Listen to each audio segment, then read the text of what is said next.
இந்த முறை வரக்கூடிய பிஜிடிஆர்பி இதற்கு முன்னாடி வந்ததை விடவும் எந்த அளவு வேறுபட்டது அப்படிங்கிறத நீங்கள் தெரிஞ்சுக்கணும். ரொம்ப சிம்பிளான கான்செப்ட் தான். பட் ஆனால் நீங்கள் பேசிக்காக திங்க் பண்ணும்போது ஏதோ ஒரு சிலபஸ்க்குள்ளே சேஞ்ச் ஆனது மட்டும்தான் தெரியும். நீங்கள் நான் ஒரு சில விஷயங்கள் இன்றைக்கி நம்ம முன்னாடியே பேசிடுறேன். அதை பேசுனதுக்கு அப்புறமா நாம் இந்த ஸ்டடி பிளானில் 5 to 5 ஸ்டடி பிளான் அப்படிங்கிற ஒரு நேமில் உங்களுக்கு நான் போட்டிருக்கேன். அதில் என்ன அப்படி 5 to 5 அப்படின்னா என்ன, அதில் என்ன ஹிடன் வேர்ட் இருக்குது, அந்த ஸ்டடி பிளானுக்குள்ளே வேறு என்ன மீனிங் வச்சுருக்கேன் அப்படிங்கிறது நீங்கள் புரிஞ்சுக்கணும். இது வரைக்கும் ஒன்று எப்போ டிஆர்பி வரும் அப்படிங்கிறதுல இருந்தீங்க. லாஸ்ட் டைம் அனௌன்ஸ் பண்ணாங்க, அதுக்கப்புறம் எப்போ இருக்கும் அப்படின்னு சொல்லி ஒரு டைலமா அப்படிங்கிறது தான் போயிட்டு இருந்துச்சு. அதற்கு அடுத்து தான் உங்களுடைய ஏக்கம் எப்படி இருந்துச்சு அப்படின்னா இயர் பிளான் வரட்டும் பார்த்துக்கலாம் அப்படிங்கிற மாதிரி இருந்தீங்க. ஸோ இந்த முறை இது இயர் பிளானாக எடுத்துக்க வேணாம், இது கிட்டத்தட்ட ஒரு நோட்டிஃபிகேஷனாகவே நீங்கள் எடுத்துக்கலாம்.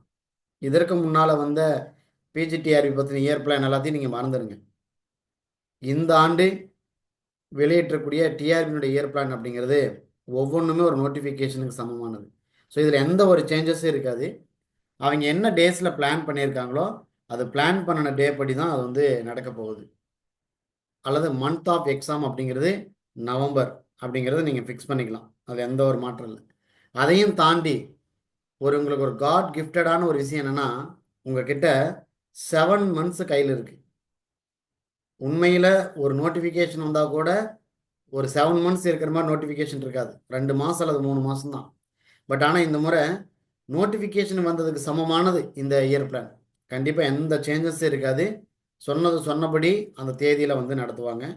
ஸோ அப்போ இந்த 180 டேஸை பேஸ் பண்ணியிருக்கேன். அதுக்கு மேலேயே நமக்கு டேஸ் இருக்குது. 110 days வரைக்கும் நம்ம யூட்டிலைஸ் பண்ணிக்கலாம். இது வரைக்கும் நடந்த பிஜிடிஆர்பிலேயே இப்போ வரக்கூடிய பிஜிடிஆர்பி ஒரு வித்தியாசமான ஒரு அணுகுமுறை. தேர்வு எழுதுகிற முறையில் அல்ல, அதனுடைய அப்ரோச். இனி வரக்கூடிய லெவலில் பிஜிடிஆர்பிங்கிறது என்ன ரேஞ்சில் இருக்கும் அப்படிங்கிறது நீங்கள் தெரிஞ்சுக்கணும். ஸோ நீங்கள் இந்த முறை பிஜிடிஆர்பிக்கு படிச்சுட்டு இருக்கீங்க அப்படின்னா அது நீங்கள் ஃப்ரெஷராக இருக்கலாம், ஆல்ரெடி நீங்கள் 1 or 2 attempts முடிச்சிருக்கலாம். எதுவாக இருந்தாலும் சரி, இதுவே உங்களுடைய லாஸ்ட் ஃபைனல் அட்டம்ப்டை நீங்கள் திங்க் பண்ணிக்கணும். ஏன் இந்த வார்த்தையை நான் பயன்படுத்துகிறேன் அப்படின்னா, அடுத்த பிஜிடிஆர்பி எய்ம் பண்ணுறாங்க அப்படின்னா அந்த பிஜிடிஆர்பியினுடைய காம்படிஷன் பல மடங்கு இருக்கும். இப்போவே உங்களுக்கு அதனுடைய காம்படிஷன் லெவல் அதிகமாக இருக்குது. அப்படியே ஒரே ஒரு மினிமமான பாயிண்ட்ஸுக்குள்ளேயே எத்தனை பேர் போகிறாங்க அதை நீங்கள் பார்த்துட்டு இருப்பீங்க. ஸோ இதுக்கான காரணம் என்ன அப்படிங்கிறது நீங்கள் முதல்ல தெரிஞ்சுக்கணும். இனி வரக்கூடிய ஆண்டில் பே கமிஷன் இன்க்ரீஸ் பண்ண போகிறாங்க. 8th பே கமிஷன் அப்படிங்கிறது அமெண்ட் பண்ண போகிறாங்க. So 8th pay commission amend பண்ண முதல்ல நீங்கள் பார்த்தீங்கன்னா அந்த சமயத்தில் நீங்கள் உள்ளே போயிடுவீங்க. ஸோ அப்போ உங்களுடைய சேலரி என்ன நடக்கும் அப்படின்னு நீங்கள் முதல்ல தெரிஞ்சுக்கணும். இதை ஃபிட்மெண்ட் ஃபேக்டர் அப்படிங்கிறதுல அளவிடுவாங்க. ஒவ்வொரு கவர்மெண்ட் ஸ்டாஃபுக்கும் தெரியும். அவங்க பார்த்தோன்னா அவங்களோட பேசிக் சேலரியோட டியரஸ்ட் அலோவன்ஸ் அப்படிங்கிறது இருந்துகிட்டே இருக்கும். இப்போ பேசிக் சேலரி அவங்களுக்கு பார்த்தீங்கன்னா ஒரு 50 அல்லது 60,000 வச்சுக்காங்க எக்ஸாம்பிளுக்கு. அப்போ டியரஸ்ட் அலோவன்ஸ் ஒரு 50%னா அந்த பேசிக் சேலரியோட ப்ளஸ் 30,000 90,000 இருக்கும். ஸோ இந்த இடத்துல அவங்க டியரஸ்ட் அலோவன்ஸு 50%, அதாவது அவங்க சேலரி விடவும் அரை மடங்கு, ஒரு மடங்கு இல்லை, 1/2%, அரை மடங்கு உயர்வாக இருக்குது. ஸோ இந்த 8th பே கமிஷன் வந்துருச்சு அப்படின்னா இந்த சேலரி எப்படி இருக்குன்னு நீங்கள் நல்லா புரிஞ்சுக்கணும். அதிலிருந்து 2.86 மடங்கு, 2.86 மடங்குனா கிட்டத்தட்ட 3 டைம்ஸ் அப்படின்னு நினச்சிக்காங்க. அப்போது ஒரு நபர்னுடைய சேலரி 60,000 ரூபா பேசிக் சேலரியாக இருந்துச்சு அப்படின்னா அவங்களுடைய சேலரி அப்படிங்கிறது 1,80,000 ரூபாயாக மாறிடும். ஒருவேளை நீங்கள் பிஜிடிஆர்பியினுடைய கால்குலேஷன் பண்ணினா கூட உங்களுடைய சேலரி அப்படிங்கும்போது 1 லட்சத்தை ரீச் ஆயிடும். ஸோ அந்த ஃபிட்மெண்ட் ஃபேக்ட்ரியை அதுதான் ஃபிக்ஸ் பண்ண போகிறாங்க. அதில் டிஏ அப்படிங்கிறத பற்றி இன்னும் பேசலை. முதல்ல உள்ளே போகும்போதே அவங்களுடைய சேலரி அப்படிங்கிறது எபோவ் 1 lakh அப்படிங்கிற இடத்துல நிற்கும். இன்னும் மற்ற அலோவன்ஸ் இதெல்லாம் சேர்த்துனா 1 lakh, நியரஸ்ட் 1 lakh, 90,000 1 லட்சம் வரைக்கும் டேக் ஹோமாக மாறிடும். மேபி அவங்களுக்கு உங்களுக்கு வேறு ஏதாவது பிடித்தம் இருந்துச்சுன்னா அது வேறு. ஸோ இந்த இடத்துல நீங்கள் இதை தான் புரிஞ்சுக்கணும். ஸோ அப்போ இவ்வளோ பெரிய காம்படிஷன் இருக்கக்கூடிய ஒரு இடம் என்னவா வரும் அப்படின்னா 1 lakh சேலரி கிடைக்கும் போது பிஜிடிஆர்பி அப்படிங்கிறது தோணுச்சு அப்படின்னா அப்போ இந்த முறை ஜாபுக்கு போனவங்க தப்பிச்சிருவாங்க. அடுத்த முறை இதை எய்ம் பண்ணுறவங்களுக்கு எப்படி இருக்குன்னு தெரியுமா? இந்த முறை நம்ம விட்டுறக்கூடாதுன்னு சொல்லி எய்ம் பண்ணுவாங்க. அதற்கு அடுத்ததா நிறையா பேர் இன்னும் விழிப்புணர்வு ஆயிடுவாங்க. அப்போ பிஜிடிஆர்பியில் ஒரே ஒரு எக்ஸாம் எழுதி போனால் நான் லைஃப்பில் இவ்வளோ பெரிய சேலரியா, வேறு எந்த எக்ஸாமுக்கும் இல்லாத ஒரு பலம் இந்த பிஜிடிஆர்பிக்கு இருக்குது. மீதி எல்லா இடத்துலையும் பார்த்தீங்கன்னா இன்டர்வியூ அப்படிங்கிற இடத்துல போய் விழுந்துடும். அப்போ இங்கே இன்டர்வியூவே இல்லை, ஒன்லி ஒன் எக்ஸாம் மட்டும்தான். அது எழுதுனா தன் லைஃப்னுடைய சேஞ்சிங் அப்படிங்கிறது மிகப்பெரிய இடத்த நோக்கி போகுது அப்படிங்கிறது இருக்குது. ஸோ அப்போ நீங்கள் நல்லா புரிஞ்சுக்கணும். அப்போ இந்த எக்ஸாமை வந்து நீங்கள் எந்த அளவுக்கு நீங்கள் வந்து பயன்படுத்திக்கணுங்கிறது நீங்கள் புரிஞ்சுக்கணும். ஸோ அதனால் இந்த இடத்துல நாம் இதை வந்து ஸ்ப்ரெட் பண்ணணும் அப்படிங்கிற நோக்கம் இல்லை. இனி இப்படி தான் மாறப்போகுது அப்படின்னு ஸ்ப்ரெட் பண்ண சொல்லலை. நீங்கள் கவனமாக இருந்துக்காங்க. ஸ்ப்ரிங்லைன் சொல்லக்கூடிய ஒரு அட்வைஸ், கவனமாக இருந்துக்காங்க, சூதானமாக இருந்துக்காங்க. இந்த இடத்த நீங்கள் தக்க வச்சுக்கிட்டீங்கன்னா உங்கள் லைஃப்பில் மிகப்பெரிய ஒரு டர்னிங் பாயிண்ட். கொஞ்சம் ஸ்லோ ஆயிட்டீங்க அப்படின்னா இனி வரக்கூடிய அந்த காம்படிஷனை நம்ம எதிர்கொள்கிறது பயங்கரமான சவாலாக இருக்கும். ஏன்னா சிலரெல்லாம் 4 வருஷம் 5 வருஷம் படிச்சிருப்பாங்க. இதுதான் எங்களோட கடைசி ஃபைனலாக நினச்சிட்டு இருப்பாங்க. ஸோ அப்போ இதுவும் அது ஃபைனலாக இல்லாமல் போயிட்டா அதற்கப்புறம் இது வரைக்கும் என்ன டைம் எஃபோர்ட் போட்டாங்களோ அதற்கு நிகரான இன்னொரு மடங்கு போடணும். அப்போ 5 வருஷம் படித்தவங்க என்ன மணி நேரம் செலவு செஞ்சாங்களோ அதற்கு நிகரான மணி நேரத்தை செலவு செய்யணும். ஸோ அதனால் இந்த முறை வரக்கூடிய எக்ஸாம் அப்படிங்கிறது ரொம்ப முக்கியமான ஒரு எக்ஸாம். நல்லா படிக்கணும் அப்படிங்கிறது நீங்கள் முதல்ல எடுத்துக்கணும். ரெண்டாவது விஷயம், இப்போ வரக்கூடிய ஒவ்வொரு எக்ஸாமினுடைய தன்மை, அந்த கேள்வி கேட்கக்கூடிய தன்மை அப்படிங்கிறது மாறிக்கிட்டே இருக்கு. நீங்கள் வந்து பழைய கொஸ்டின்ஸ் எல்லாம் எடுத்து பார்த்தீங்கன்னா இதெல்லாம் ஒரு கொஸ்டினா அப்படிங்கிற மாதிரி நீங்களே ஃபீல் பண்ணுவீங்க. ஏன்னா நீங்களாம் படிக்க படிக்க நிறைய அட்வான்ஸ்டு லெவலில் நீங்கள் மாறிட்டீங்க. ஸோ ஆனால் கொஸ்டினுடைய தன்மை அப்படிங்கிறது இன்னும் ஒரு வித்தியாசமான கோணத்துக்குள்ளேயே போயிட்டுருக்கு. இதற்கு முன்னால் எலிமினேஷன் மெத்தட் யூஸ் பண்ணிடலாம். 4 ஆப்ஷன் இருக்கும், அதில் ஒரு ஆப்ஷன் எலிமினேட் பண்ணால் ஆன்சரை பிடிச்சிடலாம். பட் ஆனால் இப்போ எலிமினேஷன் மெத்தடே பயன்படுத்த முடியாத அளவுக்கு அந்த கேள்வி வந்து வடிவமைக்கிறாங்க. அந்த 4 ஆன்சர்லையுமே நீங்கள் எது ஆன்சர்னு நீங்கள் பிக் அவுட் பண்ணுறது அப்படிங்கிறது ரொம்ப சவாலாக இருக்கும்.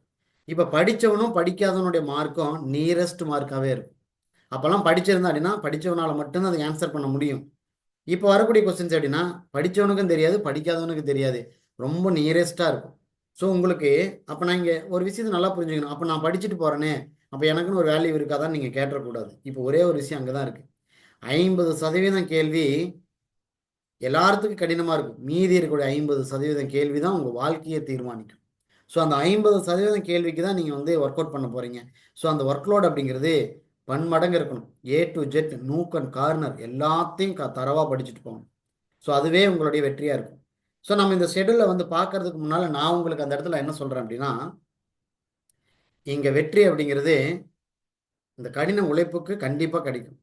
யார் ஒருத்தர் தனக்கு வேண்டும் என்று தன் வெற்றியை அடைய வேண்டும் அதிக நேரம் போராடுகிறார்களோ அவர்களுக்கு அந்த வெற்றி ஒரு நாள் கிடைத்தே தீரும். அவர்களே வேண்டாம் என்று நினைத்தார் போல அந்த வெற்றி திரும்ப அவர்களிடம் வந்து ஒட்டிக்கொள்ளும், அல்லது அதை விட பெரிய வெற்றியாவது வந்து சேரும். இதை வந்து இந்த யூனிவர்சல் கான்செப்ட் எங்கே போனாலும் சரி இந்த கான்செப்ட் அப்படிங்கிறது வேலை செய்யும்.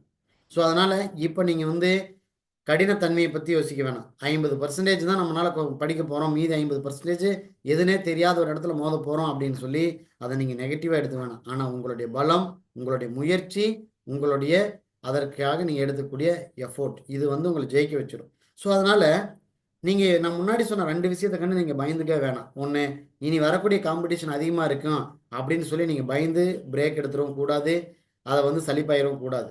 ரெண்டாவது, கேள்விகளுடைய தன்மை மாறிக்கிட்டே இருக்கு, இந்த இடத்துல நான் போய் சிக்கிக்குவோம் அப்படின்னு சொல்லி பயப்பட வேண்டியதில்லை. இது ரெண்டுக்குமே ஒரே ஒரு சொல்யூஷன் என்ன அப்படின்னா, உங்களுடைய பலமாக இருக்க வேண்டியது அதிக நேரம் நீங்கள் அதுக்கு வந்து செலவிட்டு படிக்கணும். அதற்கு நீங்கள் எடுக்கக்கூடிய எஃபோர்ட். அப்போ இந்த எஃபோர்ட் அப்படிங்கிறது எல்லாரும் ஒரே மாதிரி தான் கொடுப்பாங்க. யார் எந்த இன்ஸ்டியூட் போனாலும் படிங்க அப்படின்னு சொல்கிறது ஒரு எஃபோர்ட். அதை எப்படி வந்து நுணுக்கமாக கையாளுறீங்க அப்படிங்கிறது தான் இங்கே வந்து விஷயமே இருக்குது. அப்போ ஸ்ப்ரிங் லைனில் கையாளக்கூடிய விஷயங்கள் அப்படிங்கிறது மற்ற இடங்கள்ல இருந்து சில விஷயங்களை நாங்கள் வந்து இம்ப்ளிமெண்ட் பண்ணிகிட்டே இருப்போம். ஸோ ஒவ்வொரு இடத்தையும் 10% பிரிச்சிருக்கோம். 10% நீங்கள் நல்லா ஸ்ட்ராங்காக படிக்கிறதுல உங்களுக்கு வந்து ஹெல்ப்ஃபுல்லாக இருக்கும் அப்படின்னா, அடுத்த 10% நீங்கள் டெஸ்ட் எழுதுகிற இடத்துல ஹெல்ப்பாக இருக்கும். அடுத்த 10% நாங்கள் தரக்கூடிய மெட்டீரியலில் அது உங்களுக்கு ஹெல்ப்பாக இருக்கும். அதற்கு அடுத்த பர்சன்டேஜ் டெய்லியும் கொடுக்கக்கூடிய மோட்டிவேஷன் அல்லது டெய்லியும் கொடுக்கக்கூடிய டிஸ்கஷன். அந்த டிஸ்கஷன் அப்படிங்கிறது நீங்கள் படிச்சிருக்கிற டாப்பிக்கில் இருந்து கொடுக்குற டிஸ்கஷன், அதிலிருந்து ஒரு 10% ஹெல்ப்ஃபுல்லாக இருக்கும். அதற்கு அடுத்தது 5வதா நீங்கள் எங்கேயுமே தோய்வடையாமல் நீங்கள் ஓடுறதுக்கு தேவையான சப்போர்ட்டை கொடுத்துட்டே இருப்போம். ஸோ இந்த இடத்துல 5 மடங்கில் நாங்கள் வந்து வேலை செய்வோம். ஸோ நம்ம வேலை செய்ய வேண்டிய இடம் என்னென்னா 50%க்கு தான். அந்த 50%க்கு நீங்கள் 100% எக்ஸ்ட்ரா ஒர்க்லாம் நீங்கள் ஒர்க் செய்யணும். இதுதான் வந்து கான்செப்ட். ஸோ அதனால் அந்த கான்செப்ட் நான் பிலீவ் பண்ணுறேன். ஸோ நான் பிலீவ் பண்ணதுனால ஒவ்வொரு முறையும் ஸ்ப்ரிங் லைன் விளையாடக்கூடிய நபர்களுடைய எண்ணிக்கை அப்படிங்கிறது பர்சன்டேஜ் வைஸில் அதிகமாக இருக்குது. இது நல்லா நீங்கள் புரிஞ்சுக்கணும். இந்த ஏன் வார்த்தையை இந்த பர்சன்டேஜ் அப்படிங்கிறது நான் சொல்கிறேன். ஒரு இன்ஸ்டியூட்டில் 900 மெம்பர்ஸ் படிக்கிறாங்க. அந்த 900 மெம்பர்ஸ்ல இருந்து 30 பேர் போறாங்க அப்படின்னா அது பர்சன்டேஜ் அளவில் பார்க்கும்போது ரொம்ப கம்மியான நபர்கள். அதே ஒரு இன்ஸ்டியூட்ல 200 பேர் படிச்சு அந்த இன்ஸ்டியூட்ல இருந்து 30 பேர் வெளியேறாங்க, ஜாப்ல போறாங்க அப்படின்னா அவங்களுடைய பர்சன்டேஜ் அப்படிங்கிறது அதிகம். ஸோ ஸ்ப்ரிங் லைன்ல எப்பொழுதுமே நாங்கள் கான்செப்ட் பண்ணிக்கிட்டு இருக்கக்கூடியும் இன்டேக் கம்மியாக இருக்கும், பட் அதனுடைய வெளியில் போய் ஜாப்புக்கு போகிறவங்களுடைய எண்ணிக்கை அதிகமாக இருக்கும். இதுக்கு காரணம் நான் வந்து என்ன பிலீவ் பண்ணுறேன், என் மெட்டீரியலை பிலீவ் பண்ணுறேன், நான் கொடுக்கக்கூடிய கண்டென்ட்டை பிலீவ் பண்ணுறேன். அதற்கு மேலே படிக்கிறவங்கள வெளியே எப்படி மேலே தூக்கிட்டு போகணும்னு சொல்லி அவங்களுக்கு சப்போர்ட்டாக இருக்கும். ஸோ இதுதான் வந்து பார்த்தீங்கன்னா ஒரு ஐடியா. ஓகே, ஃபைன், கான்செப்ட் உங்களுக்கு புரிஞ்சிருக்கும். நான் ஒரே ஒரு விஷயத்தில் ரவுண்டாக ஒன்று சொல்கிறேன். இவ்வளோ நேரம் சொன்னதுலேருந்து இந்த ஷெட்யூல் பார்க்குறதுக்கு முன்னால் இங்கே எது நடந்தாலும் எப்படி கொஸ்டின்ஸ் வந்தாலுமே உங்களுடைய கடின உழைப்பு இருக்குதுன்னா அது உங்கள் கை கூடி வந்துடும். இது மட்டும்தான் ஒரே ஒரு கான்செப்ட். இது ஒரு யூனிவர்சல் கான்செப்ட். முயற்சி உங்களை வெற்றியடைய செய்யும். இதை மட்டும் நீங்கள் நம்பிக்கை வச்சுட்டு உங்களையும் உங்களோட முயற்சியும் நம்பிக்கை வச்சுக்கிட்டு நீங்கள் ஸ்டார்ட் பண்ணுங்கள்.